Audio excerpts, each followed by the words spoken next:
let's start again. So the technological trends these days is towards systems that are more complex, more large scale, more interconnected and interdependent.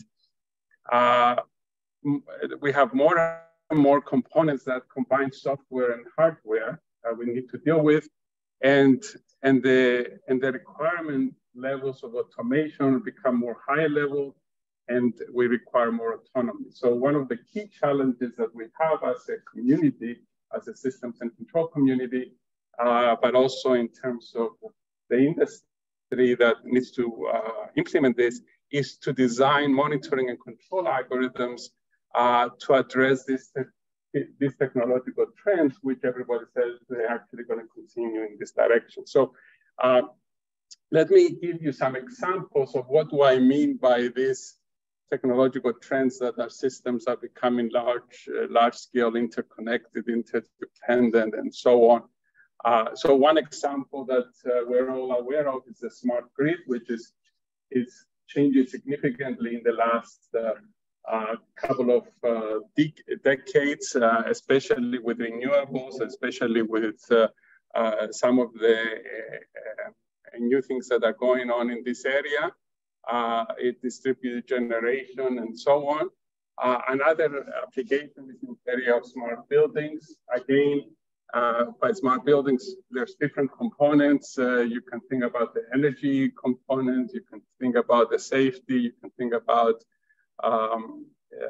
electric charging and so on. Again, this is an example of a system that is becoming more large scale and more interdependent. Another application that I think we will see a lot more changes in the next 5 to 10 years is in the area of intelligent transportation. And we don't know yet which direction it's going to go, but we know that these things are changing. There's communication between vehicles and infrastructure, between vehicles to vehicle, and so on, that are becoming very important. Multi-robot formation, and when I say multi-robot, think of drones, think of ground, underwater. So I'm including all these different things, so you can see some of these issues that are where the trends are going. And of course, another one that takes everything, puts it together, is in the area of smart cities, which we have the power and the water systems and the transportation, the telecommunications, all interconnected. And then over there, we also see a lot of the interdependencies, and we like to understand better how these are affecting and how to design monitoring and control algorithms to deal with systems like this.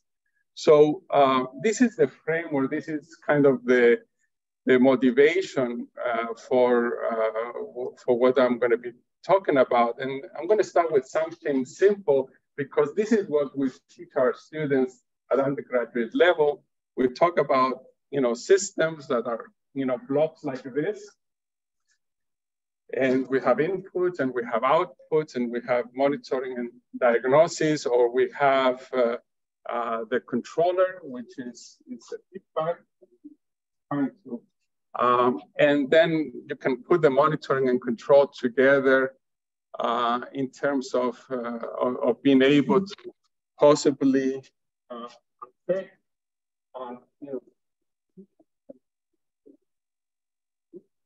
the control. The framework that we have to deal with. Unfortunately, this simplified framework doesn't really match with what we have in practice. These systems are huge. They have not a block like that. They have many blocks, and the blocks are interconnected with other blocks. And then we have the software and the hardware combined, and here they're all nice and separate, and everything is fine. We have a lot of higher level type of controllers we have interdependencies between these systems, which are many blocks, with some other systems, which are other blocks that, and when something goes wrong there, it's affecting this. So nothing, this is a very simplistic part of what's going on in practice. So, so we want to be able to improve on that. I mean, this is the foundation, of course, and it's okay for a first course in control or in systems and control, but at the same time, we want to go to a more realistic models to work with. And one of the things that I'm going to be focusing about is the issue of when we talk about monitoring, and even in this simplified framework, there are things that can go wrong. And I think for a long time, especially control systems, literature has focused more on the aspect of robustness, with respect to changes in modeling uncertainties or changes how to deal with measurement noise and things like that. But at the same time, there's things that are actually sudden, something going wrong. So when we're talking about system and process faults, actuator faults, sensor faults, communication faults, controller faults, and finally, I just want to make something that is related to this. Is usually we don't call it a fault because it's an intentional issue.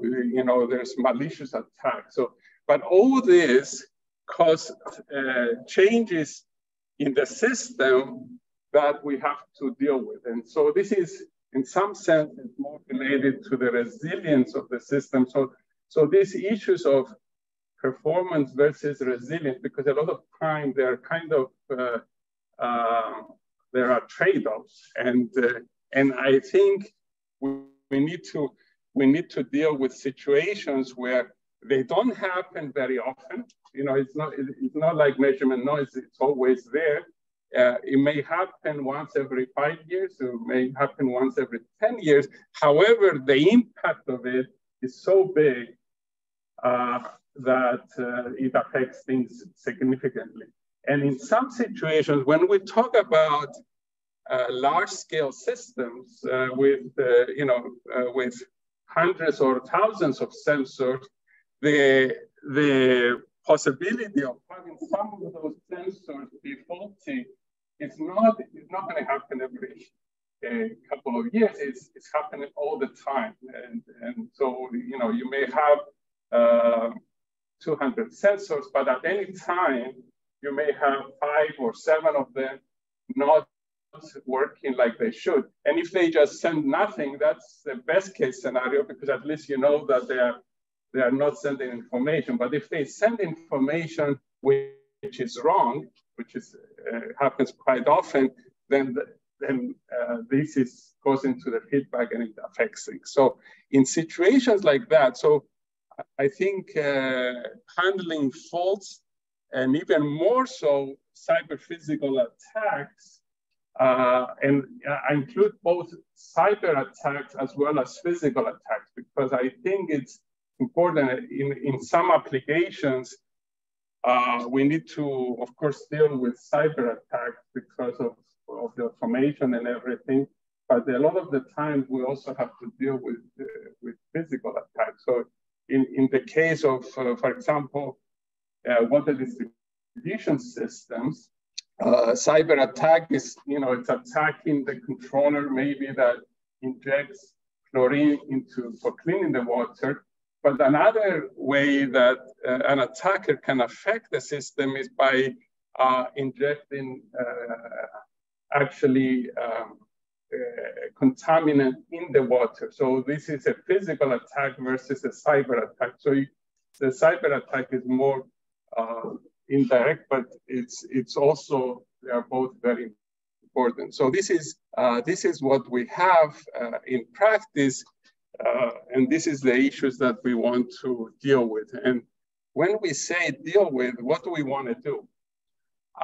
So for one thing, we want to be able to detect when something is going wrong. So this is the most basic thing you can do. You know, if something is going wrong, can you detect it? Now, and I would say most of the literature on fault diagnosis, as well as in cyber physical security and so on, has been focused on the detection part. And I think this is very important, of course. However, I think as the systems become more large scale and we have more and more sensors, we have more and more interconnections, just being able to detect that something is not right is not enough.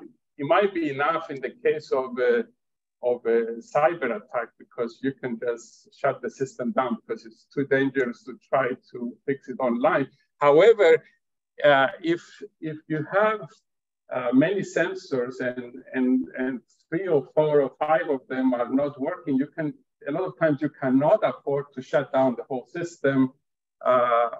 You just have to, so in order to do something about it, you need to know which sensors, what type of faults there are. So that's the fault isolation issue. And this issue has also been addressed, but not nearly to the extent that detection has. So it's a more difficult problem of finding which 7 sensors out of 200 are faulty. And then, you know, of course, the next part is what do you do with it? But, you know, just finding which ones are the faulty ones and what type of fault it is. Is it a bias fault? It's a very difficult problem that we need to deal with. And there are, of course, I'm not saying there's no results. There are some results. We have some results. Other colleagues have some results. But there's a lot more work that needs to be done.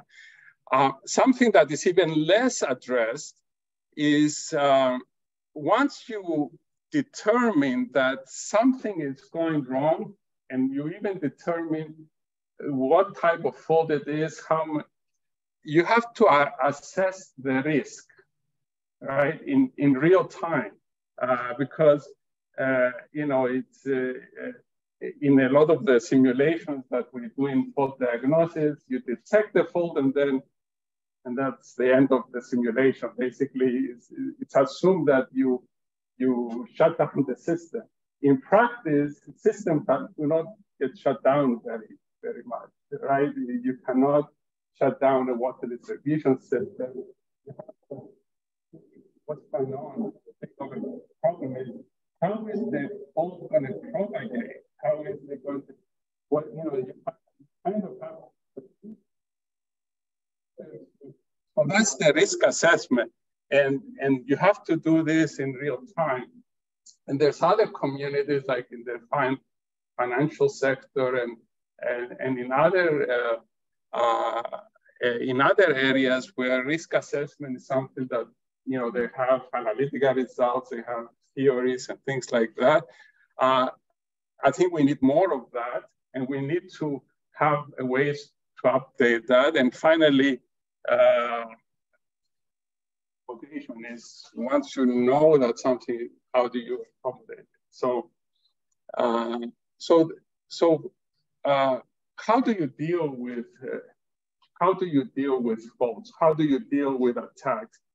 So, how can you tell which are faulty, which are not?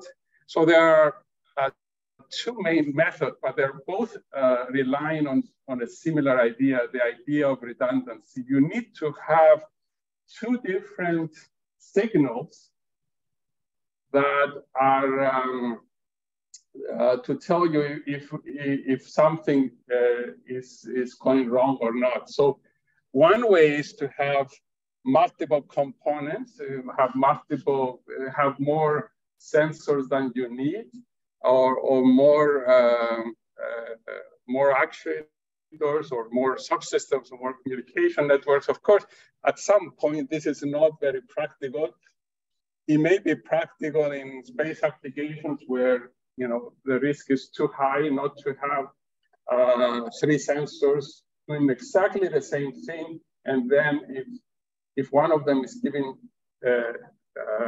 different reading than the other two, then you say, okay, this one might be faulty and the other two are correct. So this is the type of thing. Most methods these days are based, rather than on physical redundancy, they are based on analytical redundancy. And analytical redundancy is basically using mathematical models to give one direction of what the system should be doing, and then using some measurements to see what the system is actually doing, and then looking at the difference between the two. Okay, so you have to develop this analytical redundancy. Some of them are more qualitative, some of them are more, so there's different ways to do this, but a lot of the literature depends on that. I would say 95% of the literature is doing that. And when I say models, they may not be physical models, they may be data-driven models, they may be machine learning algorithms, but there's still some kind of models in order to, and sometimes it might be a combination of the mathematical model enhanced through a learning algorithm. So these are some of the approaches that are based on analytical redundancy. Some of them are more qualitative, like causal models, diagrams, fault trees, and so on. These are followed a lot of times science area.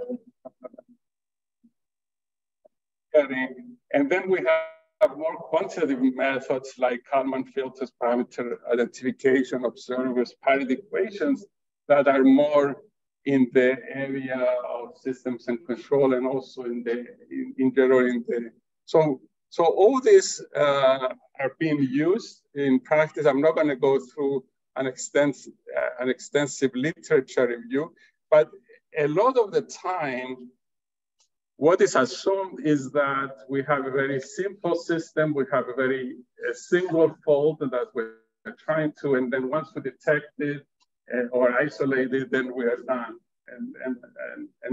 And what I'm getting to is that the systems now are becoming too large in order to take all the information in, process the information, find a single fault, and proceed. And a lot of times you don't have a single fault. You have many different faults.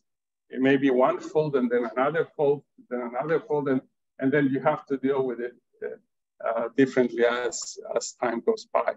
So one of the things that we have been working on is in the area of distributed fault diagnosis, which is a little bit different than the area of centralized one. And the problem with centralized architectures is that you need more computational complexity for the diagnosis algorithm. So everything has to go into a single location, a single agent to process it. So even though you may have different subsystems, they all go together. You need more communication. It's more vulnerable because everything depends on a single. So if that agent fails, then everything, or your whole algorithm fails, even though it doesn't have to. So, and also another important issue is that these subsystems are evolving. So now we have 3 subsystems. At some point,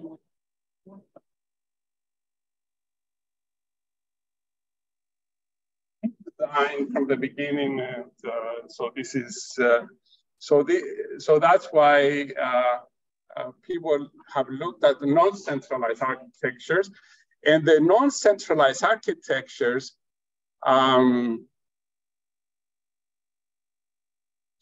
be broken up into 2 categories. One is decentralized architectures and distributed architecture. Different people call it differently. Let's not get into, so some people called distributed architectures decentralized, but this is not important. The important thing is that in some sense, a decentralized architecture, where you have for each subsystem, you have an agent monitoring this subsystem. And furthermore, these agents may talk to each other, may cooperate each other. Not every agent to every other agent, because otherwise that becomes like a centralized architecture again. But if you have 100 subsystems and 100 agents, then they may communicate with 2 or 3 neighboring ones. While in the decentralized architecture, there's no communication. And so there's trade-offs between the two, but the distributed architecture is more general. And if you want to cut the communication, that's kind of like a special case. The other thing that is important is what kind of information is exchanged. You can have input and output data.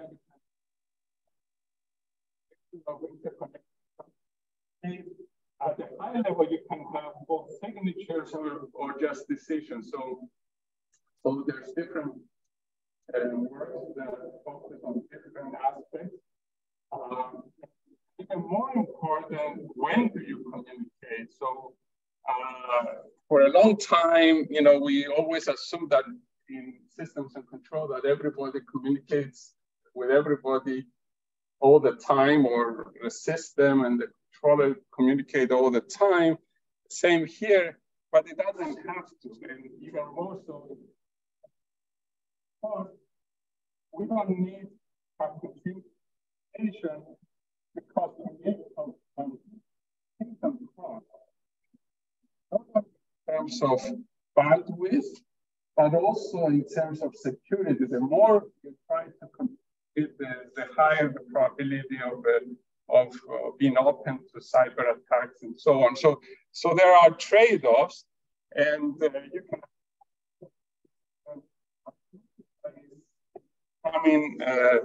Very popular is to look at event-driven communication. So you communicate with your neighboring agents when there is a need to communicate with them, rather than just to say hi with no new information. So it's that's those are the things that the algorithms have to deal with.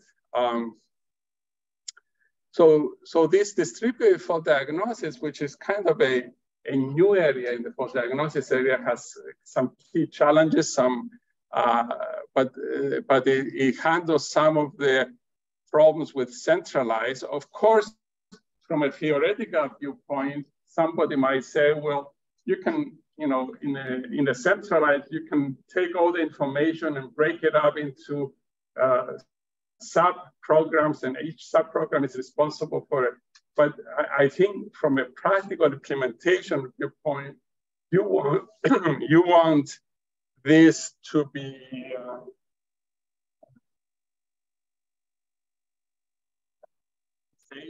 to be able to operate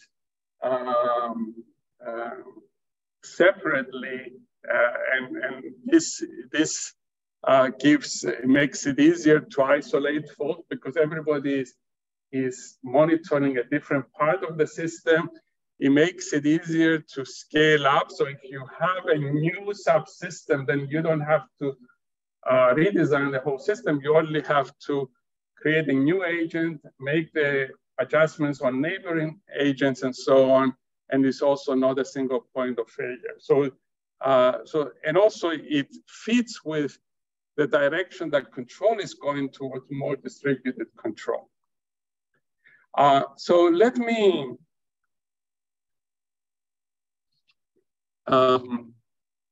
talk a little bit about some work that something more specific. One of the problems that we have looked at, and this is the problem where we have interconnected subsystems, cyber physical subsystems, and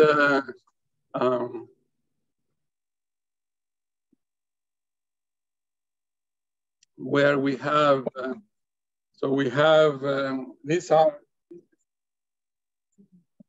this is the fiber layer, this is where the controller and the monitoring algorithms are, this is where basically the software is, this is where the hardware is, and I'm putting the sensors in the hardware, even though sometimes put it in, but it's not important. So these white arrows indicate interconnection. So this system affects this system, and this system affects this system, or this system affects this system, but not vice versa. So the white arrows indicate the interconnection. Sometimes interconnection to common goal. Important, but they're, you know, they're entities, and these are the agents that are monitoring this subsystem. This one is monitoring that, and so on. So you can think of it as like this. I think. Okay. And if we look into one of these, then we get something more familiar to us. We have the subsystem, and then we have the controller and the monitoring algorithm. And here we have this system maybe affected by, and this controller takes this information in and it's choosing a controller. And this controller may actually be affected by other subsystems as well, even though I don't have the arrow. And the same for the monitoring. So in this case, we are looking at the problem of fault, of sensor fault. So let's say we have subsystem. If something is to go wrong here in one of the sensors, or two of the sensors, or three of the sensors, then we see that not only the computer is affected, but also because this information gets transmitted to other agents, it affects the other as well. So the problem that we are looking at is if you have multiple sensors in different subsystems, how are we able to detect and isolate the sensor fault using the monitoring algorithm? And so this is the problem. And so the system that we are looking at is non-linear. It has some non-local dynamics, non-interconnection dynamics, and then also some modeling uncertainty. In the modeling uncertainty, part of the interconnections as well. And then at the output level, we have the sensor information that may be affected by measurement noise, and this part is the sensor fault. So if there's no sensor fault, this would be 0, and you can think that and then at some unknown time, it changes, and you don't know the time, you don't know where it is, and so on. So this is the this is what you want to look at. Okay, and So underneath all this, there's a controller that has been designed maybe independently to watch and go. So what we are looking at is the design of the controller at this stage. And so the other thing that is important is to detect if it's a local fault. So this monitoring, or is it one of the other sensors that fault has been propagated?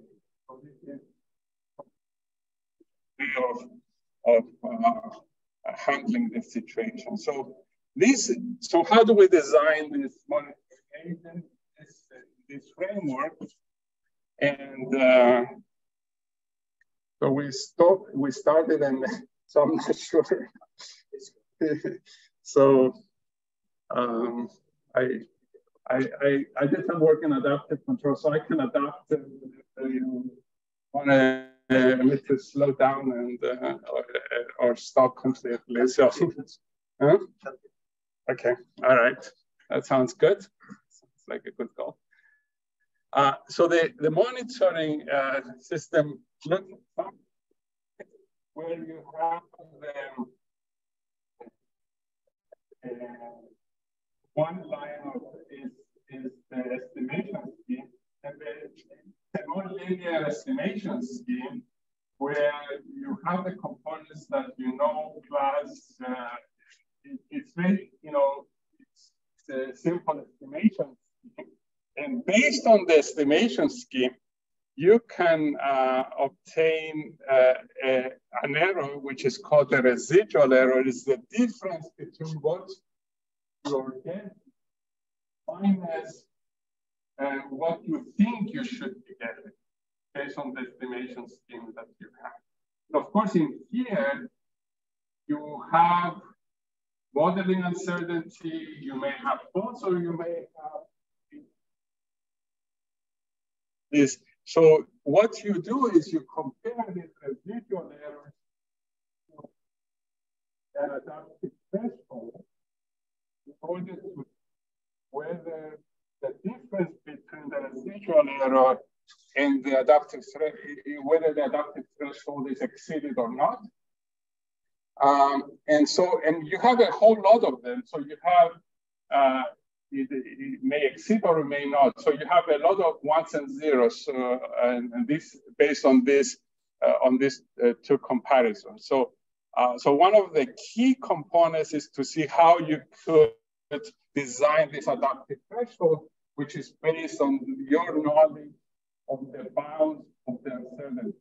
And in this case, we took upper bounds, but you can also do it in a stochastic framework if you have information about how often the uncertainties and so on. So this is what I had said. So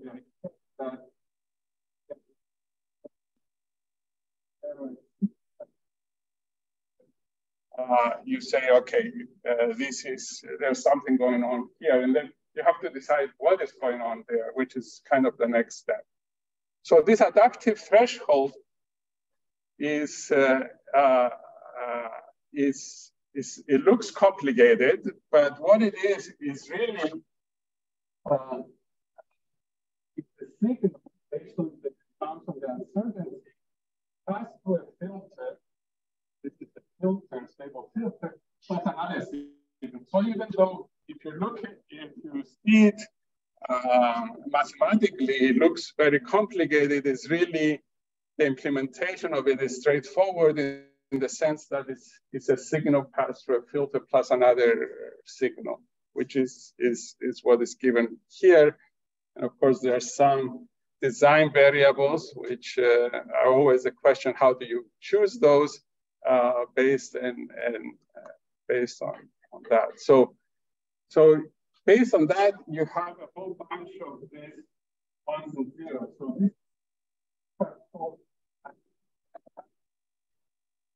you have, if it's if the analytical redundancy is 1 or 0, whether this adaptive threshold is exceeded or not. And you have to do it for each subsystem, and within each subsystem, you have different sensors.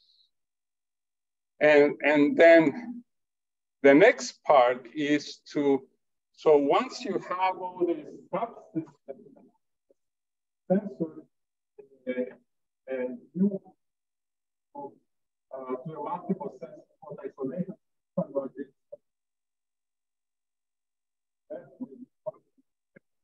Have to decide. And that's a little bit different than what we have dealt with before. So, and it becomes quite common. But what you have, when you have, especially multiple faults, you may have situations where it's a single fault, 2 faults, 2 different faults, or it could be a propagated fault. So all these, in each one of them, and it's not unique. So in some situations, you may get the situation where, for example,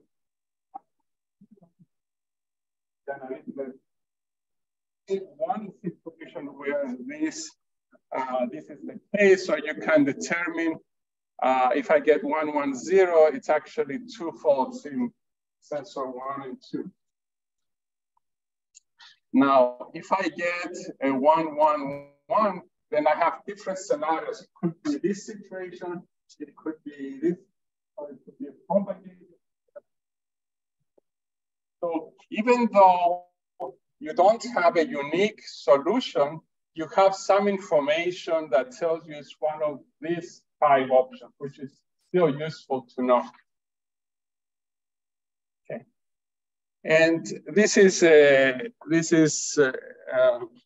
analytical results that talks about what this algorithm guarantees. And so it guarantees 2 things. One is robustness. In some sense that you don't have fault alarm, the fault sensitivity. In other words, there is a time instant at which the not satisfied, the appearance of at least one is guaranteed. So it tells us if you get an analytical redundancy that is triggered, that means there's at least one sensor fault. It doesn't tell us that if there is a fault, that it would be triggered. Because if the fault is not outside the region of the modeling uncertainty, then it may not be detected, but it just says the other way around. So this is what this result says. And this has also been extended to systems where so the key component is the model that you have. So if the model is not good and you try to improve it using learning methods, how can you do that? So there's learning going on together with the monitoring. So this work has been extended here. So let me speed up a bit. And the other thing that we are working more recently is how do we distinguish between faults and attacks if they are distinguishable, because sometimes they may not be distinguishable. So some of this work that we're doing deals with some of this issue in the area of distinguish between faults and attacks, and also in the area of detecting integrity attacks in a class of nonlinear systems. So a lot of so maybe this is another talk. So I'm not going to go into the details, but you can look at the paper in terms of dealing with nonlinear cyber-physical systems. At the KIOS Research Center, we are using some of these methodologies in different areas like water distribution systems, in smart buildings, in contamination situations, transportation systems, in the power systems area, power electronics, basically for faults in the converters, in the grid side observers. I'm just going to give a simple one simulation example just to illustrate, because it's easier to visualize in the area of power, in the area of smart buildings. So this is in this area. So what do we have here? I'm going to show two simulation examples. One is simple. So we have 7 zones and the electron.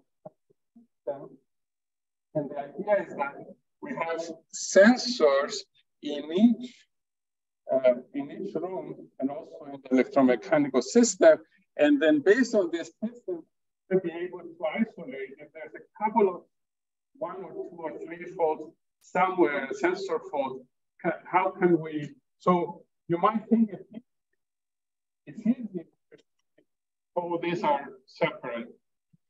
But if there's stores and a fault here affects, then it's not clear whether it's a fault here that has affected this, or it's a fault here and here. It's a sensor fault here and here. And this is becoming more useful. So this is the first example with 7 zones.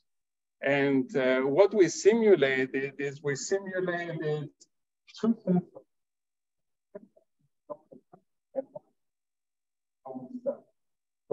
What's going on in the simulation, but the algorithm doesn't know. So it's trying to figure out what's going on.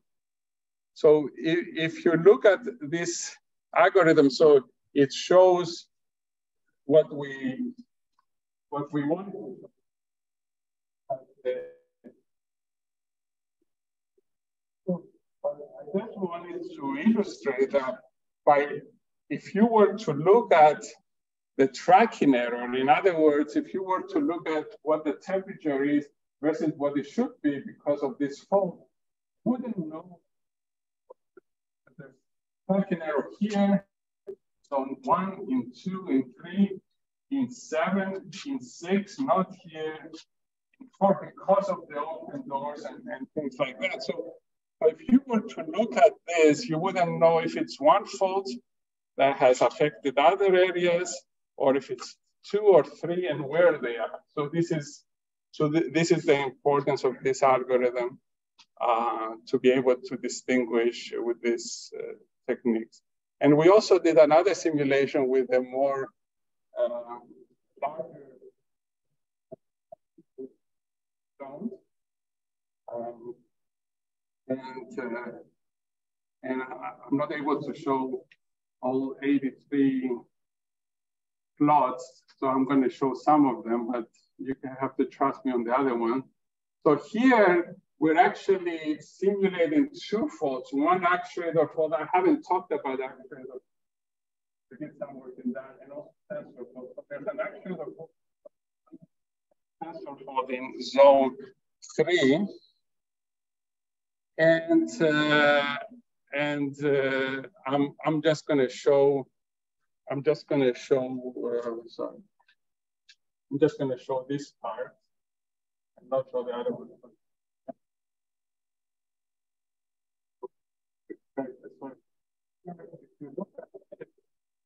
Again, we see that the adaptive threshold, so the red is the adaptive threshold, and the blue one is the residual, exceeds in 1 and 3, indicating where the faults are, and the other ones are not. So we know there are 2 faults. We don't know yet what they are. So one of the things that we did, we also looked at that isolation in terms of, this. So one of the things that we want to be able to distinguish whether it's an accident that are triggered, there could be sensor faults, two actuator faults, or one of each. So we run two isolation filters, and then we see that it's not this is the isolation threshold, not the detection threshold, or this one is exceeding, indicating that the one in zone 1 is an actuator fault, because this one indicates, and for zone 3, the opposite happens. So this is the sensor fault. Okay. I went kind of fast, but these are some more related works to what I've been talking about. We looked at issues related to, if you have a large-scale system, how do you break it into subsystems in kind of an optimal way? Optimal in the sense to make you can think of it to make the monitoring easier, or to make the control not the same thing,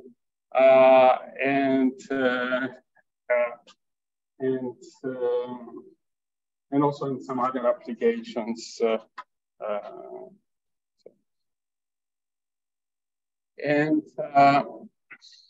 Here I just indicate some key challenges in moving forwards, which I think are important. One is how do we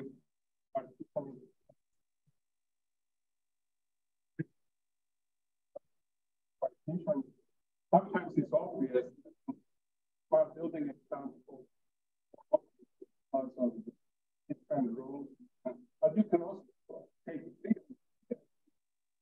a sensor in each room. You have one, some rooms have sensors, some don't.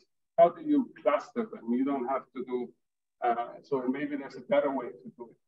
The other thing that I think is important, especially in large-scale systems, and I think we need to spend more time, we need to be able to understand better how faults propagate, because we have this interconnection. Some of them are physical interconnection, some of them are cyber interconnection. So people are, agents communicate with each other. This kind of propagates a fault. We have examples of in the power system where a fault in a small fault in Germany kind of propagated all the way to Spain a few years back. So how do faults and attacks propagate? There's people that understand more. Okay. You have to handle heterogeneous data, for example, sound data, like that. The other data that I think is important is use control to enhance monitoring. So usually we think of monitoring to help control the system better, but I think we can also use control to enhance monitoring. So if we are not sure what's going on, maybe we can send some signals in the controller. So this is usually known as active fault diagnosis, without affecting the performance, but to enhance the resilience, because at the end of the day is the resilience, and this issue is related. And also, if you have a system that is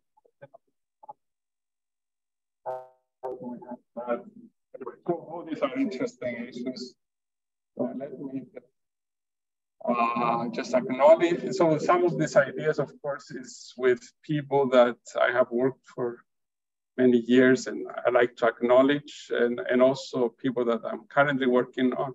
And also this is work that has been funded by the Horizon 2020 widening project that the KIOS received.